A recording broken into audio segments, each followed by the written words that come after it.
यहाँ हमने NCERT class 8th maths exercise 2.4 के सभी 10 प्रश्नों का हिंदी ट्रांसलेशन पेश किया है, जिनमें पहला प्रश्न है अमीना एक नंबर के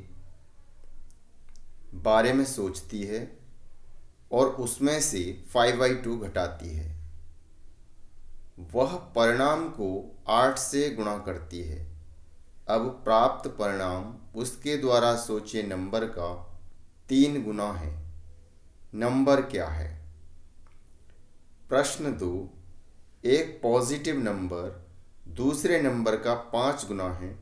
यदि दोनों नंबर में 21 जोड़ा जाए तब नए नंबरों में से एक नंबर अन्य नए नंबर का 2 गुना है। नंबर क्या है? प्रश्न 3, 2 अंकों वाली संख्या के अंकों का योग 9 है।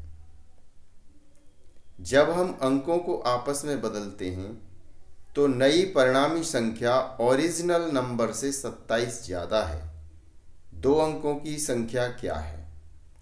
प्रश्न संख्या 4, 2 अंकों वाली संख्या का 2 में से एक अंक दूसरे अंक का 3 गुना है। यदि इस 2 अंकों की संख्या के अंकों को आपस में बदला जाए और परिणामी संख्या को ओरिजिनल संख्या में जोड़ा जाए तो आपको 88 प्राप्त होता है। वास्तविक संख्या क्या है?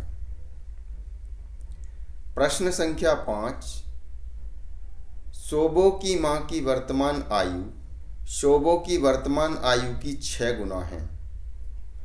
अब से 5 वर्ष बाद शोभो की आयु अपनी मां की वर्तमान आयु का 1/3 होगी।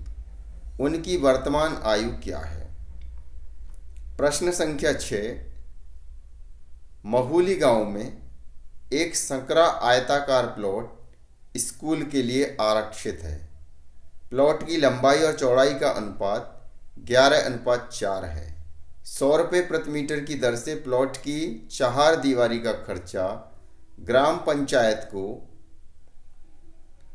75,000 रुपये पड़ेगा। प्लॉट की भुजाएं क्या हैं? प्रश्न संख्या 7, स्कूल यूनिफॉर्म के लिए हसन 2 प्रकार का कपड़ा खरीदता है। शर्ट का कपड़ा उसे 50 रुपये मीटर और पैंट का कपड़ा 90 रुपये मीटर पड़ता है। हर एक 3 मीटर शर्ट मटेरियल के लिए वह 2 मीटर पैंट मटेरियल खरीदता है।